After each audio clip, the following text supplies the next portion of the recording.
नमस्कार। आकांक्षा क्लासेज पर आपका स्वागत है। यह हमारी पहली वीडियो है और इस वीडियो में हम इंट्रोडक्शन वीडियो देने वाले हैं। तो इस चैनल पे कक्षा 6 से लेकर के कक्षा 10 तक के सभी सब्जेक्ट को पढ़ाया जाएगा। Hindi, English, math, science, SST, Sanskrit. साथ में हिंदी ग्रामर और इंग्लिश ग्रामर के भी क्लासेज चलेंगे और ट्रांसलेशन मतलब English translation, Hindi to English और इंग्लिश टू हिंदी की क्लासेस भी चलेगी। कौन कौन से बुक फॉलो किए जाएंगे? तो एनसीईआरटी, केसी सिन्हा, भारती भवन, लुसेंट तथा अन्य प्रकाशन की जो भी किताबें हैं उन्हें हम सॉल्व करवाएंगे। तो ये पहली वीडियो है और इस वीडियो को आप जितना से ज़्यादा लाइक कीजिए, शेयर कीजिए और चैनल को सब्सक्राइब कीजिए।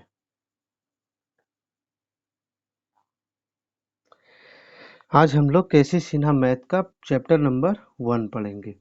तो चैप्टर नंबर 1 है परिमेय संख्या। परिमेय संख्या इसे हम लोग अंग्रेजी में रेशनल नंबर भी कहते हैं। Rational number.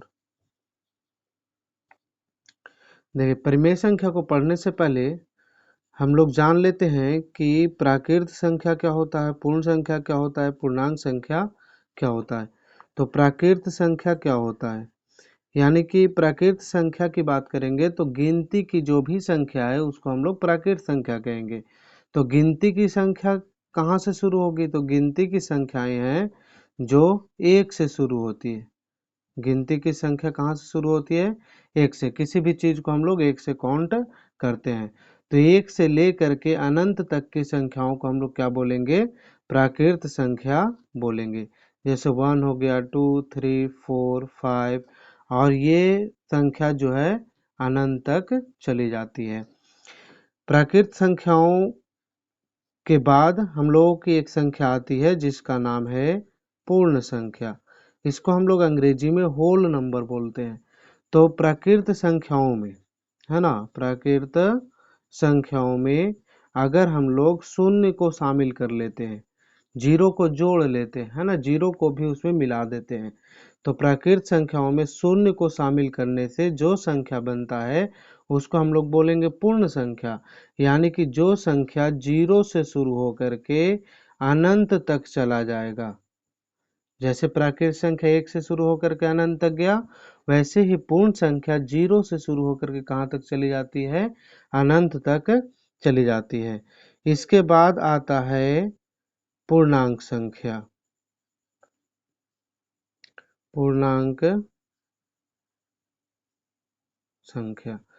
तो पूर्णांक संख्या क्या है? पूर्ण संख्या में, है ना, पूर्ण संख्या में अगर हम लोग गिनती की ऋणात्मक संख्याओं को शामिल कर लेते हैं, जैसे ये पूर्ण संख्या हो गया, तो पूर्ण संख्या में किसको हम लोग शामिल कर लेंगे?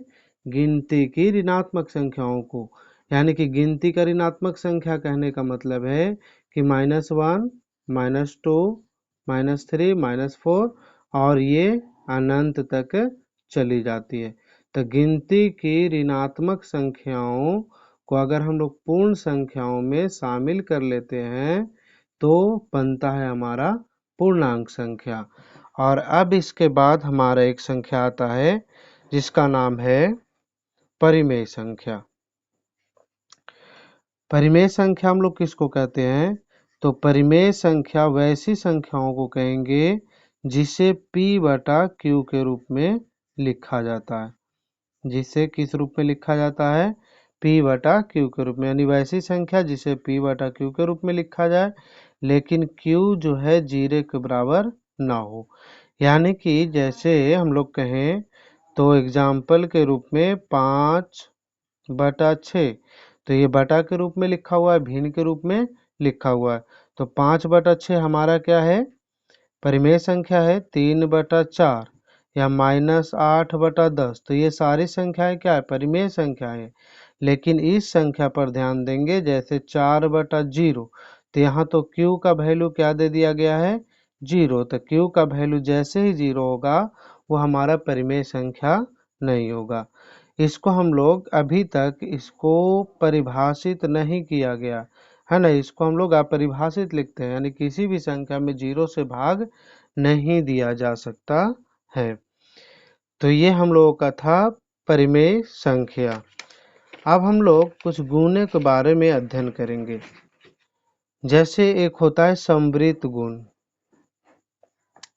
समवृत्त का मतलब होता है कि यदि कोई संख्या हम लोग जोड़ रहे हैं, घटा रहे हैं, गुना कर रहे हैं या भाग कर रहे हैं तो हमें वही संख्या मिले, है ना, तो वो उसका क्या कहलाता है, समवृत्त गुण कहलाता है।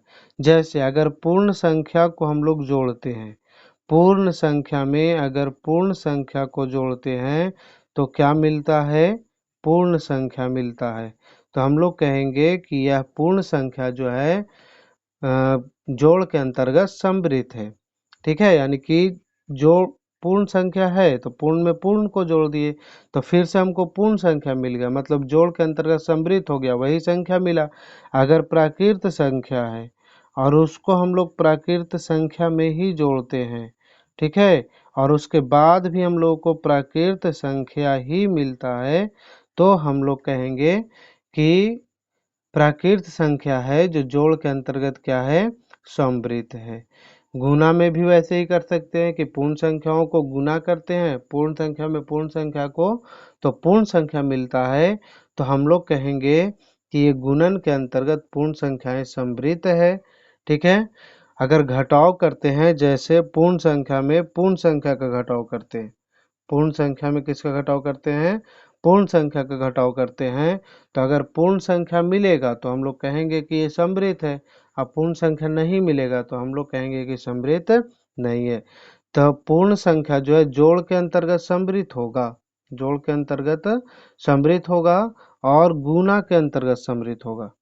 पूर्ण संख्या किसके किसके अंतर्गत समवृत्त होगा, जोड़ और गुना के अंतर्गत समवृत्त होगा। प्राकृत संख्या भी किसके किसके अंतर्गत समवृत्त होगा, तो जोड़ के अंतर्गत और गुना के अंतर्गत, क्योंकि न तो भाग के अंतर्गत ये समवृत्त होगा न तो घटाव के अंतर्गत, व्यवकलन के अंतर्गत। देखिए, जैसे पूर्ण संख्या में पूर्ण संख्या को घटाते हैं, 6 ले लेते हैं और 6 में से 8 घटा देते हैं तो कितना आ गया, -2। तो ये -2 हमारा पूर्ण संख्या तो है नहीं। अगर प्राकृत संख्या की बात करें तो मान लेते हैं कि 1 ले लेते हैं और 1 में हम लोग घटा देते हैं 3 को, तो 1 में 3 को घटा देंगे तो क्या मिलेगा, -2 मिलेगा। तो -2 जो है वो हमारा कौन सी संख्या है, ऋणात्मक संख्या आ गया है ना, तो ऋणात्मक संख्या तो हमारा पूर्णांक संख्या में चला जाएगा। देखिए, गिनती की ऋणात्मक संख्या और पूर्ण संख्या को मिलने से जो संख्या बनता है ऋणात्मक पूर्णांक संख्या कहलाता है। तो 1 2 3 0 है ना, ये अनंत तक जाएगा इधर, और इधर से हम लोग का -1 हो जाएगा, -2 हो जाएगा, -3, तो ऋणात्मक संख्याओं को भी शामिल कर लेते हैं तो पूर्णांक संख्या बन जाता है। लेकिन यह घटाव के अंतर्गत ये समवृत्त नहीं होगा, पूर्ण संख्या भी घटाव के अंतर्गत समवृत्त नहीं होगा। तो समवृत्त गुण जो है ना, पूर्ण संख्या प्राकृत संख्या में जोड़ के अंतर्गत और गुना के अंतर्गत, जोड़ के अंतर्गत और गुना के अंतर्गत ये समवृत्त होगा। ये हम लोग ने देख लिया पूर्ण संख्या और प्राकृत संख्या का समवृत्त गुण। अब हम लोग देखते हैं कि पूर्णांक संख्याएं जो है वो समवृत्त होती है कि नहीं। पूर्णांक संख्या, इसको हम लोग अंग्रेजी में बोलते हैं इंटीजर।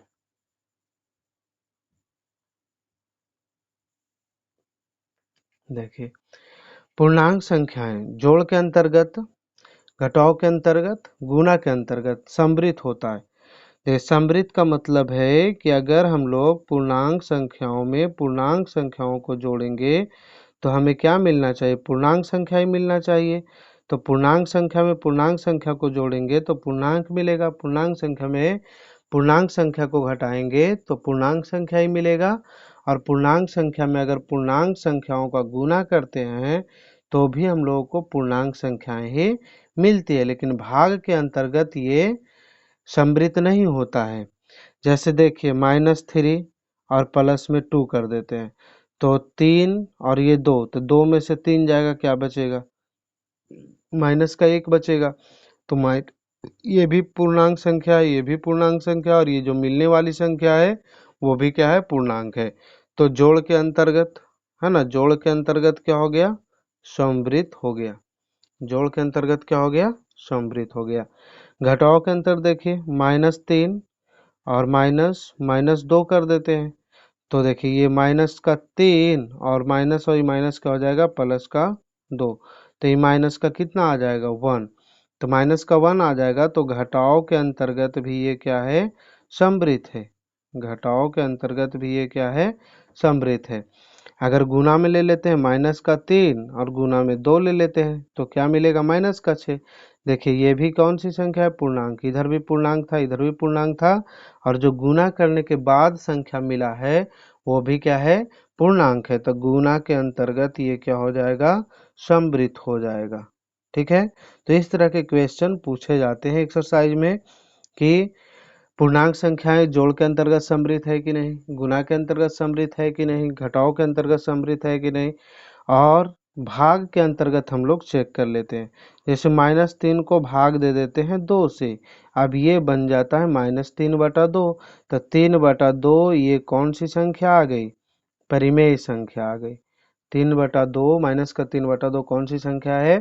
परिमेय संख्या है। और जब परिमेय संख्या होगा तो ये तो हमारा पूर्णांक संख्या नहीं आया, और जब पूर्णांक संख्या नहीं आएगा तो तो भाग के अंतर्गत ये समवृत्त नहीं होगा। भाग के अंतर्गत ये समवृत्त नहीं होगा। ठीक है। तो ये था समवृत्त गुण पूर्ण संख्या, पूर्णांक संख्या और पूर्ण संख्या, प्राकृत संख्या और परिमेय संख्याओं का। तो पूर्ण संख्या और प्राकृत संख्या, ये दोनों जो संख्याएं हैं वो सिर्फ किसके अंतर्गत समृद्ध होती है? तो जोड़ के अंतर्गत और गुना के अंतर्गत। जबकि पूर्णांक संख्या जो है वो किसके अंतर्गत समृद्ध होता है? तो जोड़ के अंतर्गत भी होता है, घटाव के अंतर्गत भी होता है, गुना के अंतर्गत भी होता है, लेकिन भाग के अंतर्गत ये समृद्ध नहीं होता है।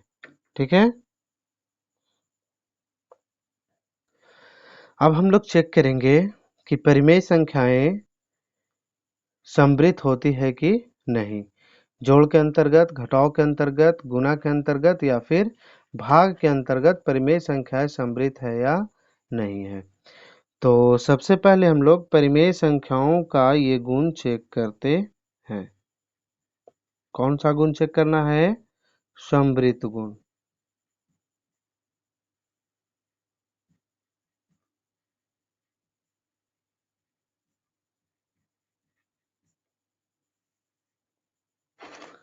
परिमेय संख्या का समृद्ध गुण, यही चेक करना हम लोगों को। तो देखिए, परिमेय संख्या का जोड़ करेंगे। ठीक है। जैसे 2/3 और +3/3 ले लेते हैं तो कितना हो जाएगा? 5/3 हो जाएगा। तो इधर भी परिमेय संख्या, इधर भी परिमेय संख्या, और ये जोड़ने के बाद भी क्या मिल रहा है? परिमेय मिल रहा है। मतलब कि ये समवृत्त है ना? मतलब क्या है? ये समवृत्त है। 2/3 -5/3, इसको घटाएंगे तो -3/3। तो ये भी क्या है? परिमेय संख्या है। तो घटाव के अंतर्गत भी क्या है? ये समृद्ध है। तो परिमेय संख्याएं जोड़ के अंतर्गत समृद्ध है, योग के अंतर्गत समृद्ध है, घटाव के अंतर्गत भी समृद्ध है, व्यवकलन के अंतर्गत ये समृद्ध है। जैसे गुना कर देते हैं, 2/3 गुने 3/5, ये 3 कट जाएगा तो बचेगा कितना? 2/5। अब बताइए, ये 2/5 भी क्या है? परिमेय। इधर परिमेय संख्याओं का गुना कर रहे थे और इधर कितना आ गया? गुना करने के बाद 2/5, जो क्या है? परिमेय है। तो ये परिमेय संख्या जो है गुना के अंतर्गत भी क्या है? समृद्ध है। अब भाग के अंतर्गत में दो स्थितियां आती है। भाग के अंतर्गत में दो स्थितियां आती है। जैसे मान लेते हैं कि हम लोग किसी संख्या को भाग देते हैं। ठीक है। तो शून्य को छोड़ करके, जैसे 4/5 को भाग दे दिए 3/2 से, है ना? 4/5 को भाग दे दिए कितना से, 3/2 से। तो ये हो जाएगा 4/5 और गुने 2/3, तो ये हो जाएगा 8 बटा कितना, 15। तो यहाँ से हम लोगों को ये दिखाई दे रहा है कि ये तो परिमेय संख्या है। हाँ, तो ये तो परिमेय संख्या ठीक है, तो भाग के अंतर्गत भी सम्मिलित है, जबकि जो भाग देने वाला संख्या है वो 0 नहीं होना चाहिए।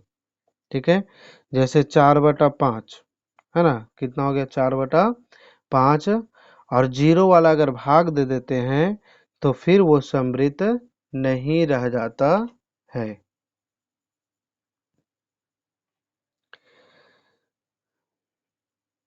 को भाग दे देते हैं कितना से, 0 से। 4/5 को भाग दे देते हैं 0 से, तब 0 से इसको भाग देने का मतलब है कि 4/5 और गुना करेंगे तो 1 बटा क्या हो जाएगा, 0। तब ऐसा कंडीशन तो परिभाषित नहीं है ना, इसको अभी तक डिफाइन नहीं किया गया है।